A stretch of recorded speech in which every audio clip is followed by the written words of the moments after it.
할렐루야. 오늘 골로새서 3장 15절에서 17절까지 말씀을 함께 봤습니다. 오늘 말씀의 제목은 이렇게 정했습니다. 가져야 할 것. 여러분은 무엇을 갖고 계십니까? 여러분 호주머니 속에 들어있는 것, 여러분의 소유물일 겁니다. 우리는 많은 걸 갖고 살아갑니다. 그런데 이 땅을 살아갈 때 우리가 꼭 가져야 할 것이 오늘 본문에 기록되고 있습니다. 오늘 예수 그리스도를 믿어서 구원받은 자로 하늘의 시민권을 둔 자, 그가 이 땅에서 위의 것을 찾는 믿음의 삶을 살아가기 위해서 무엇을 가져야 하는지 오늘 본문에서 우리에게 말씀하고 있습니다. 바라기는 우리 모든 성도님들의 삶이 오늘 본문에 기록되어 있는 대로 그리스도의 평강과 또 그리스도의 말씀과 주 예수의 이름을 갖고 살아가는 귀한 축복의 삶이 되시길 주님의 이름으로 축원합니다. 오늘 본문 15절엔 이렇게 시작합니다. 그리스도의 평강이 너희 마음을 주장하게 하라. 이 평강이라는 단어 히브리어로는 샬롬이라는 뜻입니다. 말입니다. 우리 잘 아는 말이죠. 그냥 인사로 많이 하는 단어이기도 합니다. 근데 이 샬롬의 어원은 샬람이라는 동사에서 유래된 명사가 샬롬입니다. 샬람이라는 단어가 갖고 있는 뜻이 무엇이냐면 온전하다, 완성하다, 보상하다라는 뜻까지 갖고 있습니다. 하나님이 주시는 평강, 이 평강이란 단어가 단순히 그냥 평안하구나, 큰 문제 없구나, 괜찮네, 뭐 이만하면 평안하지 뭐, 이런 의미가 아니라 누군가에 의해서 보상이 되거나 완전하게 돼서 얻고 누리는 것이 평강이라는 말입니다. 우리 모든 성도님들, 우리가 그리스도로 인해 평강을 얻게 되는 것, 이 그리스도의 평강은 그리스도께서 십자가의 죽으심으로 우리의 죄값을 다 지불하셔서 우리가 얻게 되는 것이 그리스도의 평강입니다. 단순히 아무 문제 없는 게 평강이 아니라 그리스도의 그 십자가의 보혈로 우리의 죄의 문제가 깨끗이 해결돼서 하나님과 깨어졌던 관계가 다시 회복되는 화평하게 되는 상태, 이것이 그리스도의 평강입니다. 바라기는 우리 모든 성도님들이 그리스도의 평강을 누리며 살아가길 주님의 이름으로 축원합니다. 근데 바울은 이런 이야기를 합니다. 그리스도의 평강이 너희 마음을 주장하게 하라. 이 주장하게 하라라는 말의 이 헬라어의 뜻 중에 어떤 뜻이 있냐면 지배하다라는 뜻이 있습니다. 그리고 심판자라는 뜻이 있습니다. 심판, 어떤 경기에 그 경기를 주관하고 결정하고 승패를 결정지는, 판단해주는 심판. 그래서 그리스도의 평강이 너희의 마음을 주장하게 하라는 건 이 그리스도의 평강이 나의 마음을 지배하도록, 내 마음을 판단하도록, 내 마음을 그 그리스도의 평강에 따라 다스림 받도록 살아가라는 것, 이것이 그리스도의 평강이 우리의 마음을 주장하게 하는 겁니다. 우리 모든 성도님들, 우리가 가져야 할 것은 바로 우리의 죄값을 대신 지불하시고 우리에게 허락하신 이 그리스도의 평강을 가져야 됨을 믿으시길 바랍니다. 죄로 인해 깨어져서 하나님 앞에 나아갈 수 없었던 우리를 예수님이 십자가에 죽으심으로, 피 흘려 그 죄값을 치르심으로 하나님과 화평하게 하셔서 이제 하나님 앞에 우리가 설 수 있도록 은혜를 베푸신 그리스도의 평강을 우리는 가져야 합니다. 그리고 그 그리스도의 평강이 우리를 지배하게 해야 합니다. 내 뜻대로 내가 판단하는 것이 아니라 그리스도의 평강이 내 생각과 내 마음과 내가 가야 할 길의 모든 길까지도 그리스도의 평강, 주님께서 결정하고 심판하고 판단해 주시는 대로 따라가는 것, 다스림 받는 삶을 우리가 살아가야 됩니다. 바라긴 우리 모든 성도님들이 하나님과 화평케 하시는 이 그리스도의 평강을 갖고 그리스도의 지배를 온전히 받는 귀한 축복의 삶이 되시길 주님의 이름으로 축원합니다. 문제는 그리스도의 평강을 어떻게 얻냐라는 겁니다. 이 땅의 물건은 돈 주면 다 얻을 수 있습니다. 어떤 물건을 갖고 싶으십니까? 그 물건을 갖고 있는 사람에게 가서 물으십시오. 얼마면 주실랍니까? 그리고 그 사람이 요구하는 돈을 주면 그거 그냥 줍니다. 그렇게 눈에 보이는 건 얻기가 쉽습니다. 그냥 대가를 그냥 얼마 지불하면 얻을 수 있습니다.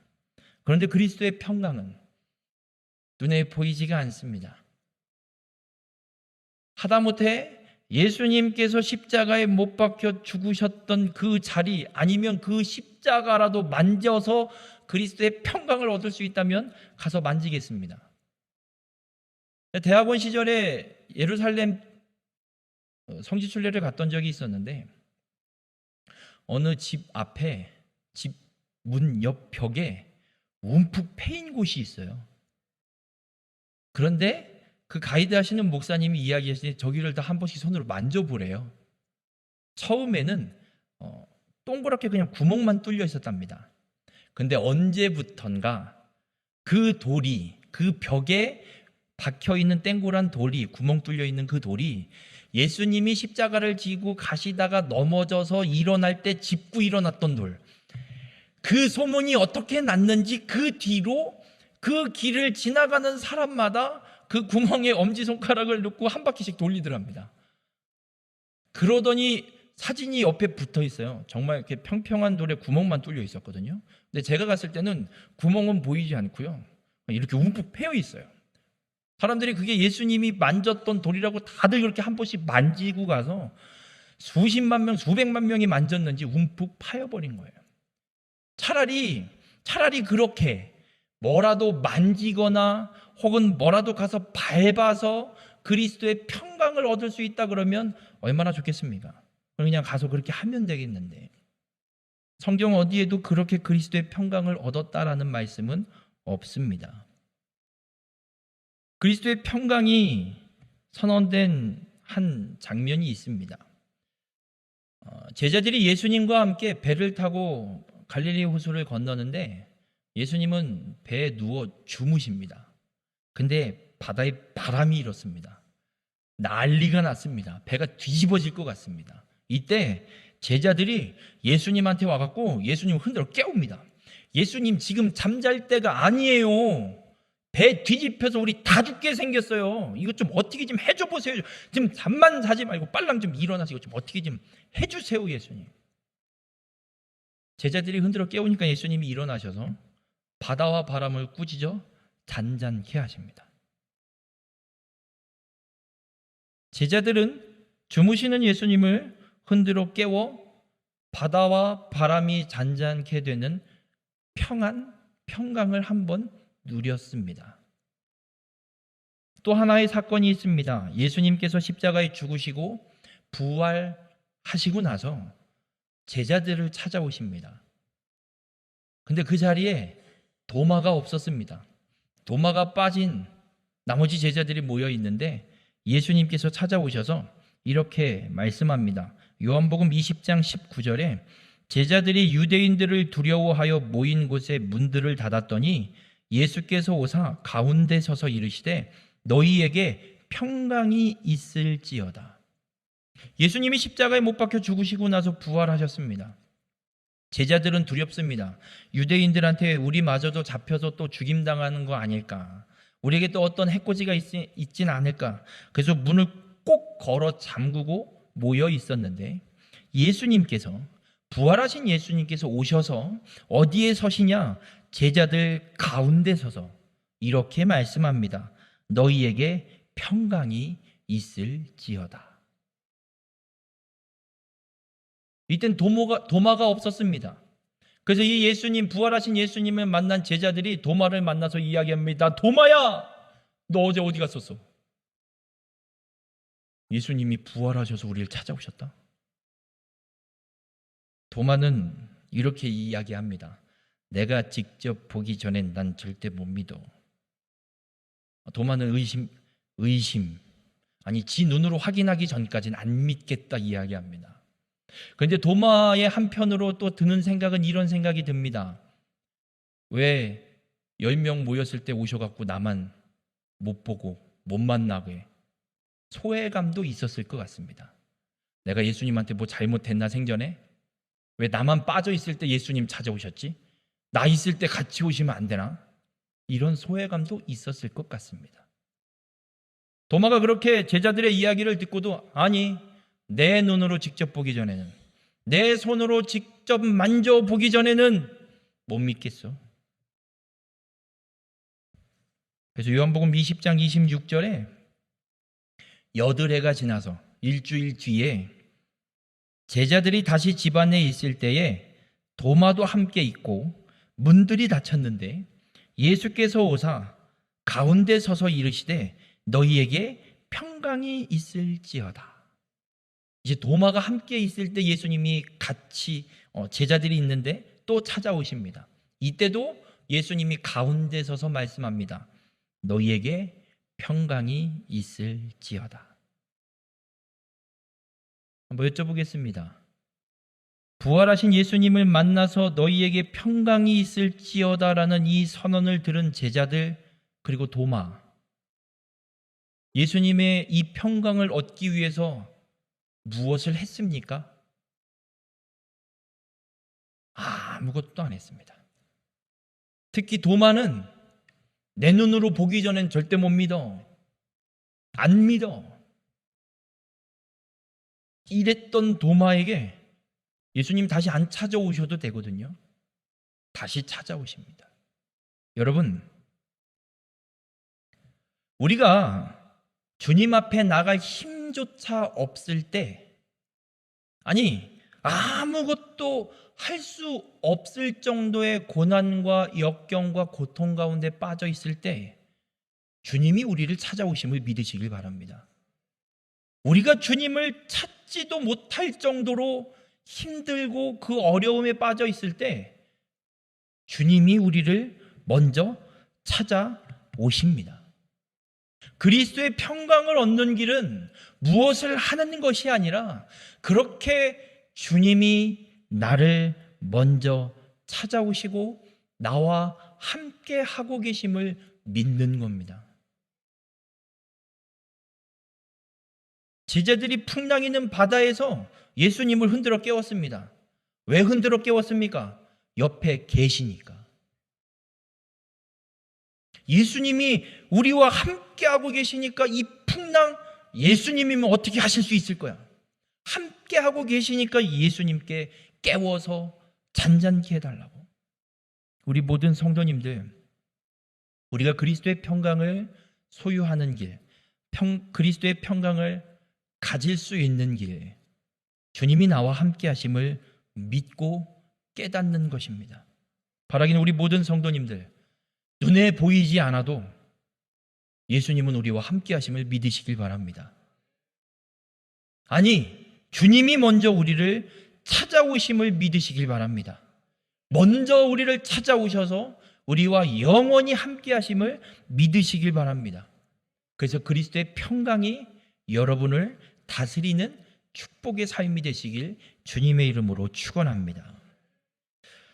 이어서 바울은 16절에 이렇게 말씀합니다. 그리스도의 말씀이 너희 속에 풍성히 거하여 모든 지혜로 피차 가르치며 권면하고 시와 찬송과 신령한 노래를 부르며 감사하는 마음으로 하나님을 찬양하라 말씀합니다.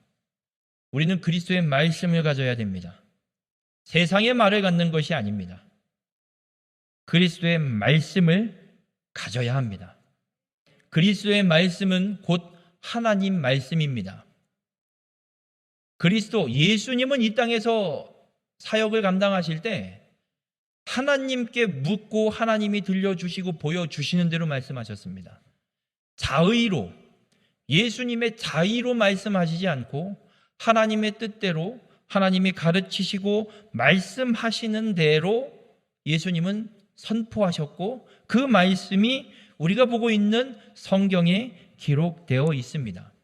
그래서 그리스도의 말씀은 곧 하나님의 말씀과 같습니다. 우리가 가져야 될 건 이 그리스도의 말씀입니다. 하나님의 말씀, 성경만 갖고 사는 게 아니라 이 말씀을 우리의 마음에 새기고 살아야 됨을 믿으시길 바랍니다. 우린 끊임없이 하나님의 말씀을 읽고 듣고 배우고 마음에 새기고 그래서 하나님의 말씀에 풍성이 거해야 합니다. 디모데후서 3장 16절과 17절에 성경에 대해 이렇게 말씀합니다. 모든 성경은 하나님의 감동으로 된 것으로 교훈과 책망과 바르게 함과 의로 교육하기에 유익하니 이는 하나님의 사람으로 온전하게 하며 모든 선한 일을 행할 능력을 갖추게 하려 함이라. 세상 하나님의 말씀만큼 좋은 게 하나도 없습니다. 세상 다른 거 뭐 다 필요 없습니다. 그냥 하나님의 말씀이면 다 끝납니다. 지금 이 말씀에 의하면 교훈하기 좋고 책망하기 좋고 바르게 하기에 유익하고 의로 교육하기에 유익합니다. 이것 말고 더 해야 될 게 뭐가 있겠습니까? 하나님의 말씀이 우리를 그렇게 가르치시고 우리를 그렇게 하나님의 사람으로 온전하게 해서 모든 선한 일을 행할 능력을 이 하나님의 말씀을 통해 갖추게 하십니다. 하나님의 사람으로 이 땅 가운데 하나님의 영광을 나타내고 하나님의 뜻대로 행하는 삶을 살아가는데 힘이 드십니까? 하나님의 말씀이 없어서 그렇습니다. 왜냐하면 하나님의 말씀이 우리를 하나님의 사람으로 온전하게 하여 모든 선한 일을 행할 능력을 갖추게 하신다고 합니다. 능력이 필요하십니까? 하나님의 말씀을 풍성히 거하십시오. 매일 말씀을 읽고 매 순간순간 말씀을 기억하고 생각하며 살아가시길 주님의 이름으로 축원합니다. 주님의 말씀이 우리 속에 풍성히 거하면 우리의 삶의 모든 문제를 우리가 어떻게 바라보게 되냐면 주님의 말씀으로 바라보기 시작하면서 주님이 주시는 말씀으로 능히 그 문제와 어려움을 헤쳐나갈 수 있게 됨을 믿으시길 주님의 이름으로 축원합니다. 하나님의 말씀에 풍성히 거하며 살아간 한 사람이 있습니다. 다니엘이라는 사람입니다. 다니엘에 대해서는 하나님의 말씀이 어떻다 저떻다 기록되어 있지는 않습니다. 그러나 다니엘이 포로로 끌려와서 한 가지 한 일이 있습니다. 뜻을 정했습니다. 하나님께로 뜻을 정했습니다.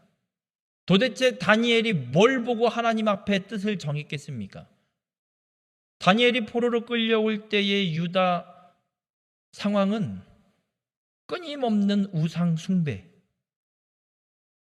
오죽 하나님이 참다 더 이상 방법이 없어서 멸망시키시고 바벨론의 포로로 징계해서 보내버려야 되는 그 상황까지 올 정도로 유다 백성들은 악을 행하고 우상을 숭배하고 있는 시대에 다니엘은 어린 소년이었습니다. 그런 다니엘이 뭘 보고 하나님께 뜻을 정하겠습니까? 다니엘은 왕족이었습니다.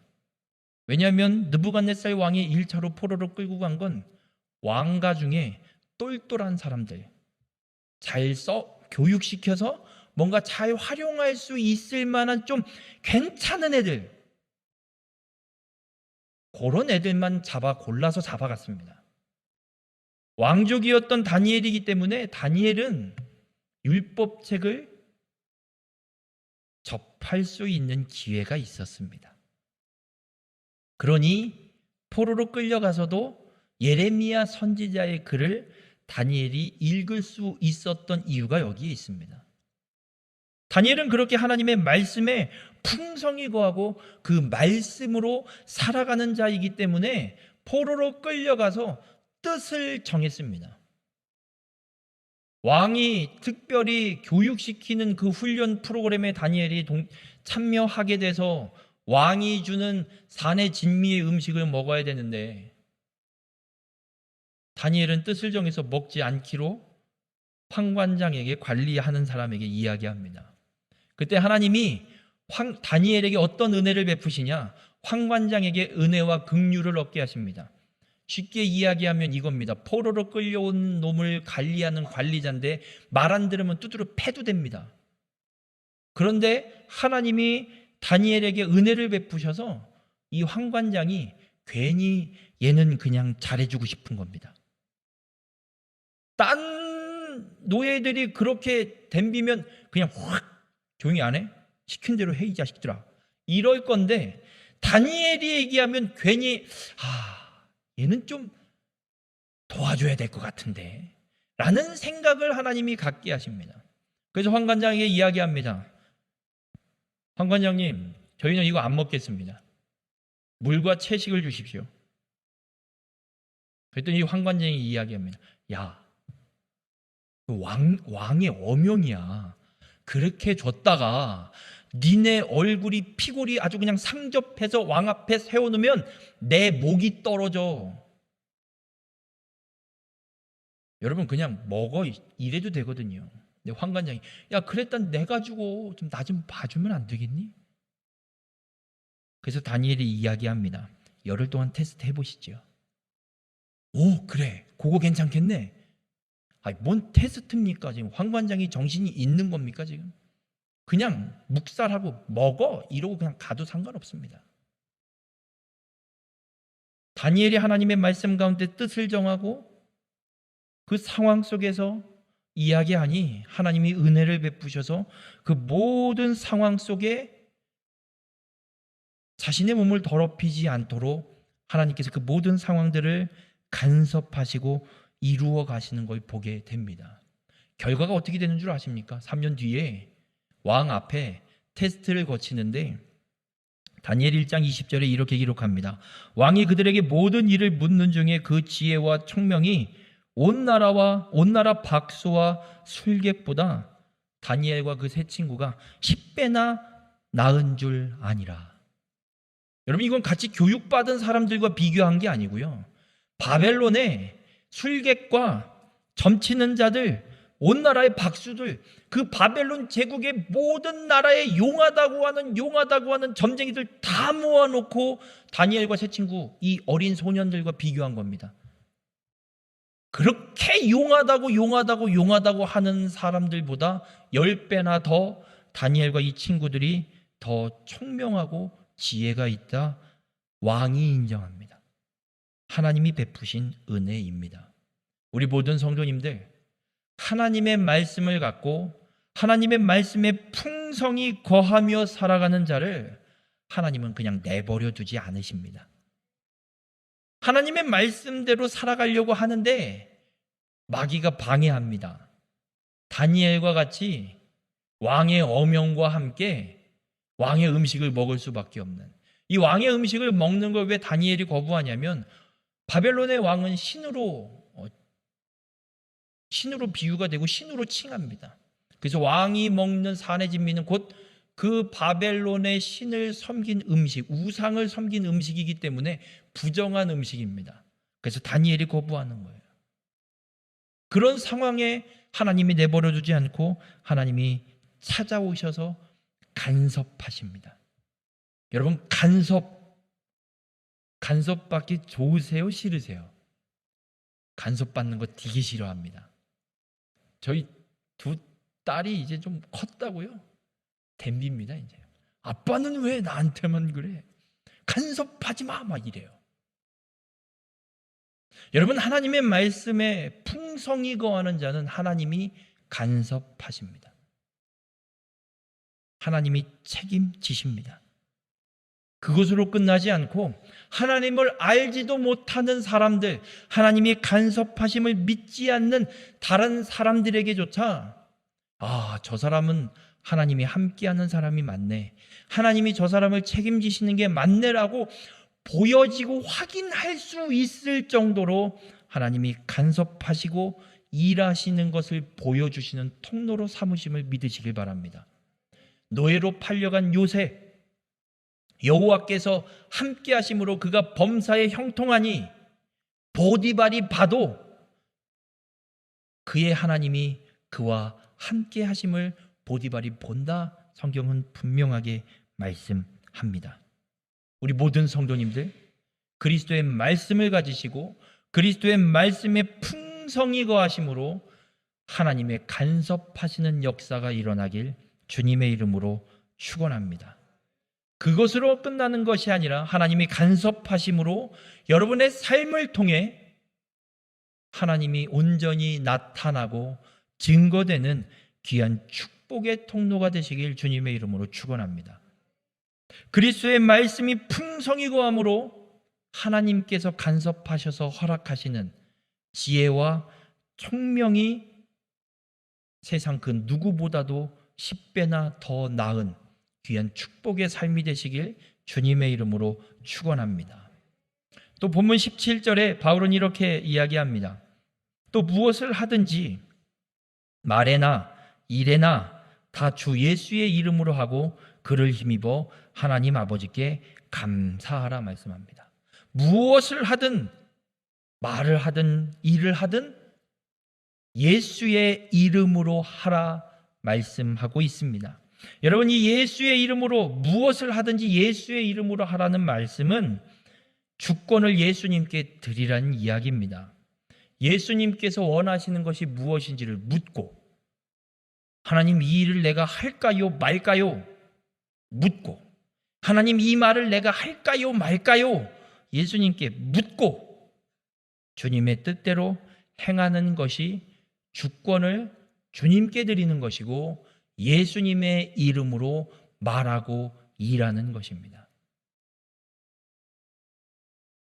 제 대학 시절에 동아리를 하면서 이 청소년들, 각 고등학교, 중학교에 있는 기독교 중창단을 모아서 연합으로 찬양 집회를 매년 11월에 저희 대학 동아리에서 진행을 했습니다. 그거를 진행하기 위해서 가장 먼저 하는 일이 뭐냐면 천안시 기독교연합회 회장님을 찾아가서, 회장님, 올해 11월 며칠 날 이 천안시 연합 찬양 예배를 드리려고 합니다. 주최를 해 주십시오. 가서 이야기하고 도장 받고, 그래서 모든 포스터, 공문, 모든 것에 다 주최, 천안시 기독교 총연합회. 그렇게 하고 일은 저희가 다 합니다.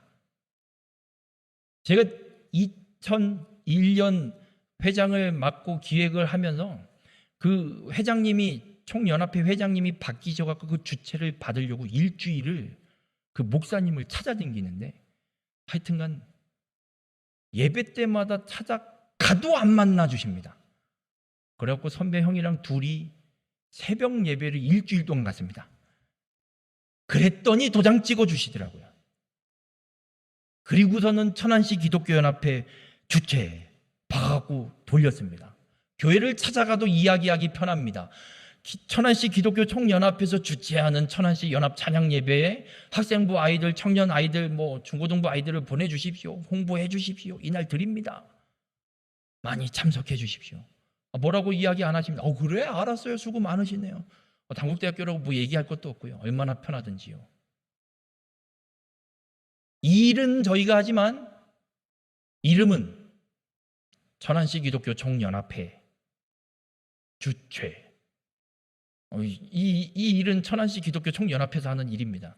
움직이는 건 단국대학교 마라나타 찬양선교단. 오늘 주님이 우리에게 말씀합니다. 무엇을 하든지 일에나 말에나 주 예수의 이름으로 하라. 하는 건 내가 합니다. 그러나 주체는 누구라고요? 주 예수 그리스도. 그러면 일이 끝나고 나면 누가 일한 것으로 기록이 남아야 됩니까? 주체자의 이름으로 그 일들이 이루어진 것으로 기록이 남아야 됩니다. 우리의 인생을 살아가면서 우리가 하는 모든 일, 우리 입으로 하는 모든 말, 내 뜻대로 할 것이 아니라 주 예수의 이름으로 하라 말씀합니다. 그럼 우리의 인생이 살고 나면 우리가 죽고 나면 남아야 되는 게 뭘까요? 우리의 인생의 주체자 주 예수 그리스도가 남아야 될 줄 믿으시길 바랍니다. 우리 모든 성도님들, 세상은 얘기합니다. 야, 그렇게 해갖고 이 미련 바팅아 왜 그러고 사니?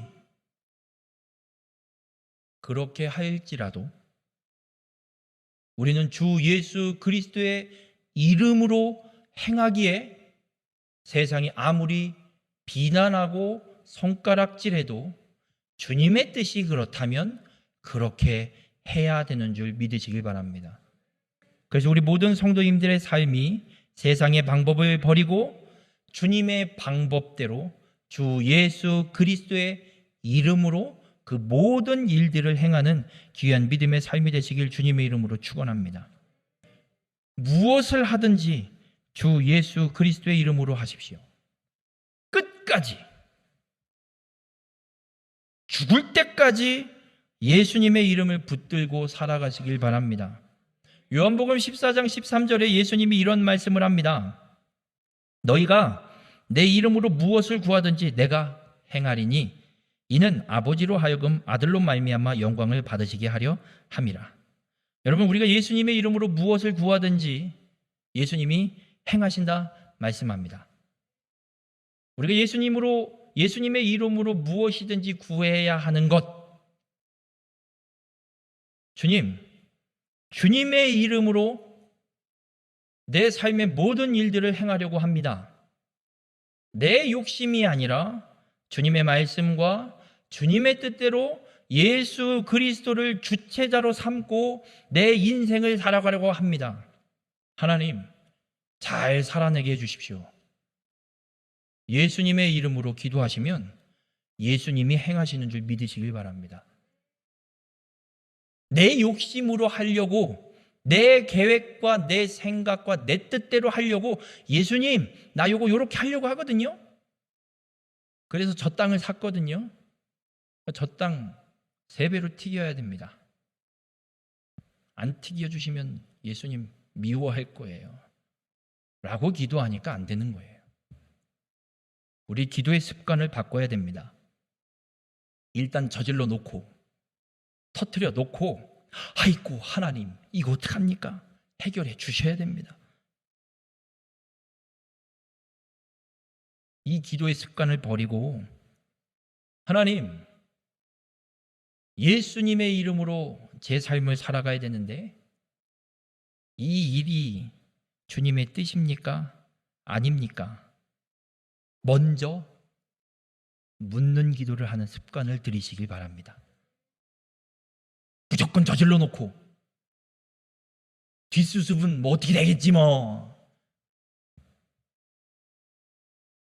예수 그리스도의 이름으로 무슨 일을 무엇이든 그리스도의 이름으로 행하는 건 먼저 주님의 뜻을 묻고 주님의 그 뜻대로 행하기를 결단하고 주님께 기도함으로 주님이 주시는 힘과 능력으로 그 일을 행하는 것입니다.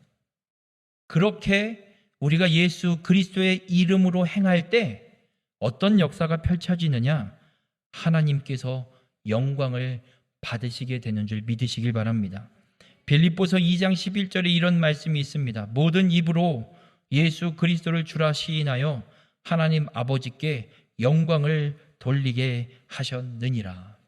여러분이 예수 그리스도의 이름으로 무엇이든지 행하면 모든 입으로 예수 그리스도를 주라 시인하게 될 것이고 그 역사로 하나님께서 영광 받으시게 됨을 우리에게 분명하게 말씀하고 있습니다. 우리 모든 성도님들 주님의 이름을 부르며 살아가시길 바랍니다. 주님, 이건 어떻게 할까요? 주님, 주님의 뜻이 무엇입니까? 주님, 이 상황에선 내가 어떻게 말해야 됩니까? 주님, 이 상황에선 이 길로 가야 됩니까? 저 길로 가야 됩니까? 주님, 오늘 예배 끝나고 집에 가서 저녁 메뉴는 뭐로 먹을까요? 5만 가지를 다 주님 앞에 물으시고 주님의 이름을 부르며 살아가시길 바랍니다.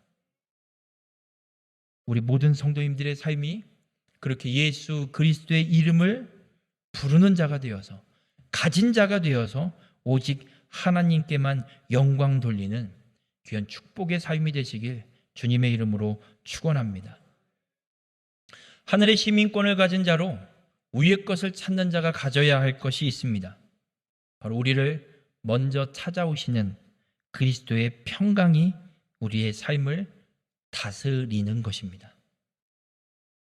우리 모든 성도님들 그리스도의 평강을 가지시길 바랍니다. 그리고 그리스도의 평강으로 다스림 받으시길 주님의 이름으로 축원합니다. 또 그리스도의 말씀이 우리 속에 풍성히 거해야 합니다. 할 수만 있으면 말씀을 끊임없이 반복해서 읽고 암송도 하시고 매 순간순간 말씀을 기억하며 살아가십시오. 그러면 하나님께서 우리의 인생에 간섭하십니다. 그리고 하나님의 역사하심, 그 간섭하심을 세상 가운데 증거하게 됩니다. 우리 모든 성도님들의 삶이 말씀이 풍성히 거해서 하나님이 간섭하시고 살아계신 하나님을 이 세상 가운데 온전히 나타내는 그런 축복의 삶이 되시길 주님의 이름으로 축원합니다. 예수의 이름으로 무엇이든 다 행하시길 바랍니다. 누구를 만나서 수다를 떨더라도 예수의 이름으로 말하시길 바랍니다. 인생의 결정 예수께 묻고 결정하시길 바랍니다. 내가 행해야 할 일들 먼저 예수께 묻고 결정하시길 바랍니다. 예수의 이름을 가진 자가 되어 오직 하나님께만 영광 돌리는 우리 모든 성도님들이 되시길 주님의 이름으로 축원합니다. 기도하시겠습니다. 사랑의 주님, 오늘 주님의 말씀을 통해 깨닫게 하시니 감사를 드립니다. 예수 그리스도를 믿어 구원받은 그리스도인으로 위의 것을 찾는 믿음의 삶을 살아갈 때 우리가 가져야 할 것을 분명히 깨닫게 하시니 감사를 드립니다. 하나님과 우리를 화평케 하시는 그리스도의 평강이 우리에게서 떠나지 않게 하여 주시옵소서. 우리를 바른 길로 인도하시는, 우리에게 하나님의 사람으로 온전케 하는 능력을 허락하시는 하나님의 말씀이 우리 안에 풍성히 거하게 하시고, 하나님, 그로 인해 하나님의 간섭을 받는 축복의 삶이 되게 인도하여 주시옵소서. 우리가 무엇을 하든 예수 그리스도의 이름으로 행하여 오직 하나님께만 영광 돌리는 위의 것을 찾는 귀한 축복의 삶을 온전히 살아갈 수 있도록 우리 가운데 함께하여 주시옵소서. 이 모든 말씀 예수님의 이름으로 기도드렸습니다. 아멘.